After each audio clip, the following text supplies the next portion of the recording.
Tara Taylor uses her intuition and energy medicine to address complex health and life changes. Whether she's working with professional athletes, executives, or individuals facing significant life transitions, Tara provides a holistic approach that transforms performance and well being. Stay tuned to learn more. Tara Taylor has been in the wellness field for over 25 years with an extensive background in sports medicine, counseling, and executive leadership coaching. Known for her holistic approach, utilizing her sight in mediumship to unravel complex health and life situations. Welcome, Tara. Thanks for having me. This is It's a great. pleasure having you on. I'm looking forward to this episode because it's definitely an unusual topic for us to cover. But I first want to start out by asking a little bit more about your journey in holistic nutrition. How did that come about? What led you to it? I've always been involved in health and wellness. I was in athletics as a young age, and just going to college, I was already drawn to, being a personal trainer and wellness of your body. And I think a lot came from the genetics of my parents, but I put a lot of stock in their health that they didn't really try hard. So I was trying hard and I still wasn't getting the kind of results that I would want. And I realized that just a lot of the information out there, even though it sounds really great, it doesn't always work. So it's a very frustrating process. So I went through some health journeys myself. And in that process, my mediumship came out. And then I've applied it to all the other things that I know. And I kind of combined it, a little recipe. And let's understand this term mediumship a little bit. You're known for really your intuition and energy medicine, which is, again, a very new concept for us, right? Right. Tell us a little bit more about this and how do these tools really influence your approach to solving complex health issues? But first, break down the term for us. Okay. Yeah. People do get confused, like if it's intuitive or mediumship or psychic. Basically, just like if I send you a picture on there's no wires coming through this phone, but you get information. I kind of get that from the environment. And I actually, part of the crisis I had medically was when my mediumship opened, it was a lot of feelings first. So I would have palpitations, I would have severe anxiety. I would, just a lot headaches, all these things. And you go to the doctors and no answers, no answers. And when I went to a shaman, they were like telling me that, oh, it's because you're reading. Like I walked past someone who had a heart attack or this. And at first I didn't even believe it. Thought it was very skeptical. And then I started really practicing and I was, oh my God. And then my vision started to come. I could get like flashes of pictures. So if someone came to me about a heart issue, I would see their heart like an MRI. I could be like, oh, it was the left, ventricle or the right one's doing this. And they would be like, oh my God, yes. So I realized, and what I also realized is when I tapped into that gift is when I started to feel better. Like all the outside noise and all the anxiety actually just immediately left. And as soon as I made, I knew it with my brain. As soon as I knew, oh, the headache's coming, that guy's angry. Like headaches often come from someone's frustration or anger, then immediately it stopped. So as soon as I acknowledged what the energy was, I felt better. So obviously it was motivating for me to continue. So fast forward a lot of years of perfecting it and hearing and seeing, I understand greatly that a lot of people are suffering and there's a lot of compartmentalizing in medicine. Like you have to go here for this and there for this. And it's such a frustrating, expensive process. So I use that to really be a shortcut. So, because again, people don't always know if it's a spiritual, a mental health or a physical issue. I can look at them and go, oh, no, it's because, your stomach's doing this or that. And let's do this, this, and this, opposed to, going to the therapist about something. So it saves a lot of time and money and it's effective. Yeah, I find it to be quite interesting. So I'm going to take a different lens. What I'm going to position to you is, I'm very certain listeners listening to this are like, oh, this is the foofy stuff, or this is like, it's not real. Like, what would you say to someone who's very skeptical about this process and how it works and what it means for someone's health? Because, as like there's a science to things and in which things are proven and there's evidence-based. How do you prove something like this? There's a lot of proof out there like this. And I would first say that I was them, like I I was raised Catholic and, you went to church. I'm like, I didn't even really believe in God when I did it. It wasn't until I felt it, I could see things that I actually started to believe myself. And once you start doing the research in it, it makes sense because the body, everything is vibration and energy. I mean, Einstein, Tesla was talking about it. It's a new language now for us. So we're not realizing, but nothing starts without energy. And we have this whole electrical system, our nervous system, and we don't realize that's how the lights in our house work. That's how our heart works here, right? So, just tapping into there's a lot of language online, honestly, about it. And I don't really care if people believe in spirit or, a certain religion. That means nothing. But to understand that the body is energy and that your system might have breaches or something not working, I think that is just denying how you got here. Doesn't make any sense to me. And I work with doctors from all over the world who are, who have been able to prove emotions are contagious. Energy is contagious. If you're standing in front of somebody, it's going to change what their heart rhythm is doing. Your whole body and electromagnetic field changes when someone stands next to you. And if they're sad or they're ailing, when I was training someone, I had this woman, her back, at a restaurant. I took her to actually a bar. I sat her down. I put her back because she was very empathic. She felt all these feelings and thought she was sick. And she wasn't a believer. She didn't want to have anything to do with it. I put her back. She was facing me. And I said, we're just going to see people come in and you're going to tell me what you feel. And I'm going to tell you if you're right or not. And there was one woman in particular that started to come in. And then my client got very sick. She felt nauseous. She got panicky. She wanted to leave right away. She started holding her arms and she was like, I hurt everywhere. The woman had a walker. She clearly was going through chemo. She had lost all her hair, was, had a lot of stuff with her. And when I turned my client around and I said, this is the energy you're feeling, she was like, oh my God. And then immediately she felt fine. In that moment, she felt fine. And then I went through some more stuff. And so, you don't have to believe in it, but if you want to feel better, I think it would be denying a huge root cause of what maybe you're going through. Mhm. And speaking of what someone is going through, can you discuss the role of with this work that you do within the management of chronic illnesses, right? We're talking Right. diabetes, especially especially when we're looking at it in terms of dietary, lifestyle changes. Where does this fit? This is honestly at the forefront because, some people have very difficult, like, genetic or history, right? Or like foods that really complement their body, that they have very, very strict things. And then they don't feel well. Like they have a very limited variety and they can't even take supplementation. I mean, I just had an emergency client last night with two doctors and me on the phone. And this morning I got a text that she has no pain. And I did nothing but send energy over the phone. Right. And the woman who came did drumming with a doctor, with a psychiatrist, right? Like, so it was no medications, nothing, but we're changing. Each of our cells vibrate. And when you're ailing, whether it's, diabetes or some other sort of inflammatory disease, you're literally like shaking off, let's say, the dust of the cell, right? Anything that's not working, you're getting it to vibrate really, really strong and energetic. And then you have more of a chance to rejuvenate more healthy cells. So it's like getting a stronger battery. It just, instead of having coffee. It is also fascinating. What are some common misconceptions about aging and chronic conditions, like, again, like diabetes, that you've encountered in your practice, and how do you go about addressing them? I have a lot of people think that it's just the story of their parents or the grandparents, that they just think that this is what they've lived and that they're just going to keep that. There's no way to stop it or reverse it.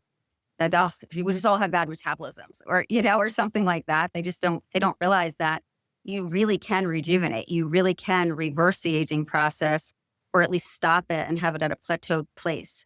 But I've also realized that more people than not don't want to do the work. They want to complain. We've kind of built a society that likes to have immediate gratification, and if you can't afford it, you have a credit card. If you don't want this, you take a pill or a shot. And I think it's about being realistic and realizing that if you want something more, you might have to do more.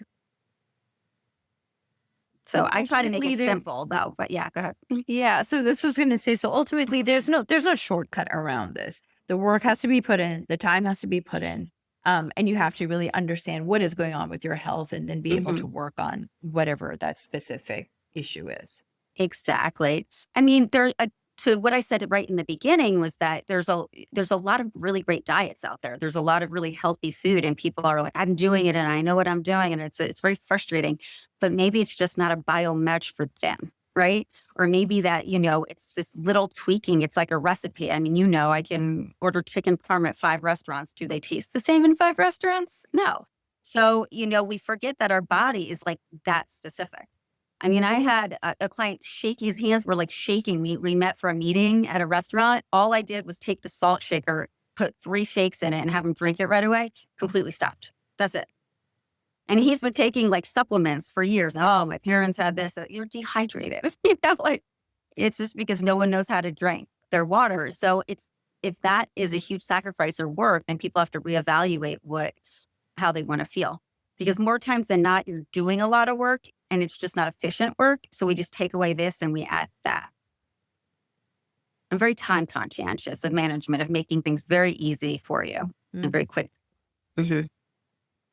Can you explain a little bit about how you integrate this Eastern and Western healing traditions in your practice today, and what did the combination of benefits look like?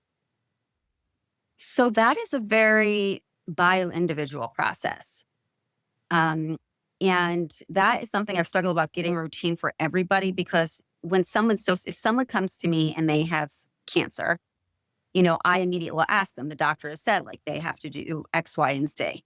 And I always believe in choices. Like, what do you feel like? Is your intuition saying you should do this process? More times than not, they're like, I don't want to do it. And then we kind of negotiate, usually it's a month process. I said, let's try this month.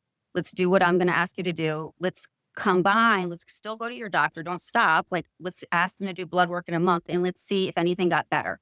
If nothing got better or if it got worse, then obviously, then let's go straight with that intervention. I've never had that happen though. I've always had people get better or completely eradicate because the body really, unless it's been in this condition for years and years and years, you usually have a very fast response when you do something drastic. So it is combining, it is giving people choices. I just had somebody with mold inhalation, who was diabetic. That's an extra, like you have to have very specific organization of food and need the meds. You need the meds, but then I can go from those meds to holistic meds. So it's not like one or the other, it's in combination. And how do we do the combination? So, and I will add to that when someone's in a dire place, I will most often go first to natural medicine because sometimes it's like baking soda and vinegar, that are like you don't want to have anything like really disrupt the system. So I do whatever's going to like get the body prepared to do the harder thing. So you don't have to be, throwing up or not feeling well. I always try to get you to feel the best that you can in the situation. Could you elaborate on the connection between Mhm. fluctuations, blood sugar levels, even dietary habits? You just touched upon that. Yeah. How can holistic nutrition really help stabilize these factors? Um, that the word even holistic, organic, I think again, it's perceived by a lot of the population that just like fruit are fruit and veggies are veggies and they're not. So, just because it says it's holistic, it doesn't mean that it's for you. Being on a really strict, easy to absorb anti-inflammatory diet is huge. And that does take sacrifice, temporary sacrifice, right? So your body gets better. But there's a lot of vegetables and fruits, especially being diabetic, that people, if have high insulin or low insulin, it's very different what your fruit intake should be. The other thing is timing. Eating foods around the same time is highly significant. And I don't know if I've ever seen anyone actually know that when they've come to me or even with they don't realize that you could be eating perfect, still not having the results you want because your body is holding on to things and saving it because you got so long periods of time or you're not sleeping enough that it's always in the state of fight or flight. So I would say that honestly, eating around the same times and sleeping around the same times is so significant, especially for diabetes. It's key. What role, if any, do dietary supplements play in this and to Mhm. manage, again, diabetes, other chronic conditions? And how Mhm. do you determine really what's right for each individual? The best way to see what's right is that you get tested. There's a lot of great testing out there. Oddly, the hospitals have not been great. I've noticed consistently across the country that that the labs are not very efficient. So someone could have a gluten allergy and it comes back, they're fine. The ranges are just too wide. And they never even the labs don't really measure body weight, like I'm 5'2", someone's 6'3", and I'm getting there, it just doesn't make sense. So know your body. If it's not feeling well, trust that and get really good lab and stool testing. That's key. And elimination diet, removing things out of that. But I think, again, people think, oh, I have to take a multi or I have to take calcium. I'm getting to this age. Genetically, sometimes your body like makes too much of something or makes more of one. You don't need to take what you don't need. Food is honestly the best place to get your vitamins. Or I love giving juices, not even the pressed juices, the powder juices, like the green juices or the beet juices. The way they're processed, the organic ones usually have more nutrients in it, even than the ones that you get pressed, and they're less acidic. So they keep your body at a perfect pH, which is amazing, which is key to all health is keeping your body in that pH that middle ground. So I'd say get the testing, get your average blood work done for the normal B's, D's, calcium, and all that, and go to like a liquid drink first. Don't start with having because even popping pills have an emotional response. If someone has been sick for a while and they have a lot of different medications and things they need to do, it's very emotionally draining having to take handfuls of pills even. And last I would say on this is that you chewing food, your mouth shifts the neurotransmitters in your digestive tract to make the ill. There's a whole chemical response and a hormone response. So when you skip that process, your body doesn't process the same. So it's a very different response from not taking calcium to drinking calcium to eating, a supplement, or taking like those more, how they belits to dissolve. It's just different and you have to find out what works for you. I'd say methylation test would be really, really key. They're often, you have to pay out of pocket for them, but it's like $100, $200. I think it's worth an investment. So that's what my advice would be. Okay. How do you tailor recommendations to accommodate someone's cultural preferences and perhaps Mhm. even dietary restrictions that they may have? It's always about the patient. It's always about what they need first. I don't come in and say, this is what you have to do. It's a conversation. And I think that's the big difference of what I do to conventional medicine is that you're stuck with me for a minimum of 90 days from talking to you. And you're getting full attention of stuff. So we're really getting to the nitty gritty. But even just that case I said about last night, she's vegan Ayurvedic, from India. So very precise. And you can't usually get the foods that she, like that around here. There's not a lot of great markets for a lot of the foods that she can eat. But we manage. So I want to know what her favorite foods are. I want to know what, how she likes to prepare them. And then I'm like, yay, nay, let's do this. And then keep in contact with me because we're gonna do this together. You're not alone. So I think that, yeah, there's such a huge emotional response to when people eat and if they don't like something. So I also think it's about communicating, having that psychological, because I'll warn people, I'm like, I'm going to say something, but don't kill the messenger. You're not going to have to do this forever. You're just going to have to do you feel better. So, and I feel like when I don't say those things, the response is very dramatic and I roll and oh my God, I can't do this. And as soon as they know like it's short lived, they're like, and I'm like, and if you take every bite and you're like, this sucks, this sucks, this sucks, it's probably not going to help you because you're resisting it. You're telling your body that it's not good for it. And that's what we talk about the mind body connection, where there's a lot of scientific proof on that as well, like a lot, of how you can stop your body from doing things, just like you can, will your body if people with paralysis and how they do that. Like you can regenerate things. So it is really important to listen to the patient and what stuff they can be flexible on, because that's the other part is you have to be flexible as well. You can't just say, if you want to feel better. And you get dramatically good results, like, within an hour and 24 hours when you do these things. The power of the mind, indeed. Yes. My next question to you is around emotional well-being in the work that you do. How how does emotional well-being play in? You mentioned a little bit ago that sometimes people come to you frustrated, they don't know the answers, or Mhm, they're unsure. For instance, how does mhm. it impact their emotional well-being as well? Again, that's very, very people have to understand that the body, it's all just like your car. If something's glitching, everything else starts to glitch, right? There is a domino effect.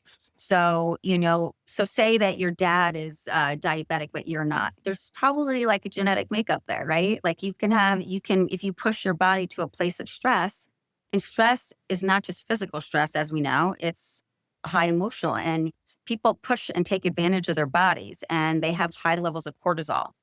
And as soon as that stress hormone, and as soon as you're in that place, your body stops making a lot of other things. It's like, oh my God, this alarm system of like, we're really stressed out. So we're not going to like make all these hormones and do all these things. And now your body, like all these things that could have happened that didn't have to happen now are happening. So now you have to deal with, I think that's the number one thing I do for there's no one I don't think I treat without cortisol. Like that's the first place I go.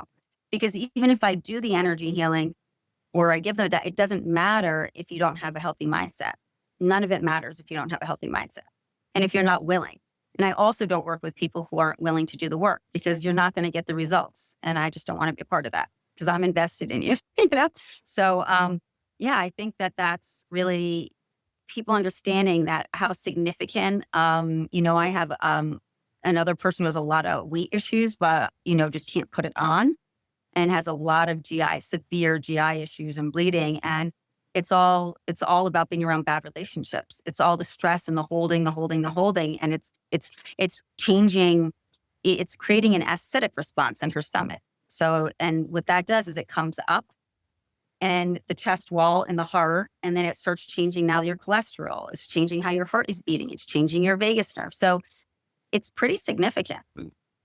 So, again, people having balance and really easy, manageable tools that it's not going to take you all day to do, I think is a game changer for everybody. Just incredibly helpful. Mhm. Tara, as we're pretty much toward the end of the episode here. At this point, can you tell us a little bit about how do you see this field of holistic nutrition, looking at some of these other opportunities here within nutrition, really evolving? What bites on next? What does the field look like? There's a lot of private practices, I believe, opening up. And I do see a lot of institutions, people are talking about spiritual. When you hear spirituality in institutions, and then they're basically saying we're interested in meditation, yoga, and healthy lifestyle. Right.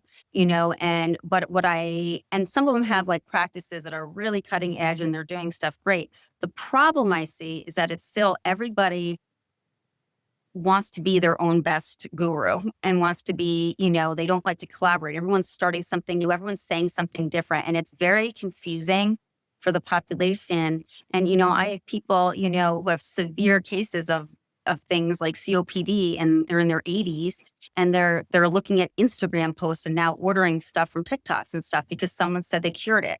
So I just think there's not a lot of regulation. So I would say even though there's a lot of cutting edge things, just really go to people that you trust because there's more bad things out there than good.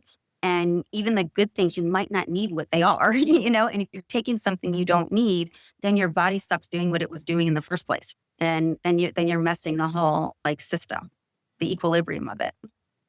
Mm, lovely. On that Mhm. note, Tara, thank you Mhm. so very much for your time today. It was such a pleasure talking to you. Before we go, though, how can our listeners connect with you and just learn more about your work? Just go to my Instagram. It's probably the easiest, although I'm not very active, Tara Taylor Health, or the website, tarataylorhealth.com. And they can message me or anything through there and read what I have up already. And again, and if they don't go to there, please do your due diligence and read up on things before you take them. Absolutely. Thanks for Well, having me. appreciate your time. Yes, absolutely. Thank you so much, Sarah, for your time, and to our listeners for tuning in into another episode of the Yumlish podcast. We'd like to leave you with a question that you can go to our social media and answer, which is, have you ever explored holistic nutrition practices for yourself? How have you liked or disliked them? So again, head over to @Yumlish on Facebook, on Instagram, and again, tell us, have you explored holistic nutrition practices and how have you liked or disliked them? We'll continue the conversation on our social media channels. Thank you so much, Sarah, again.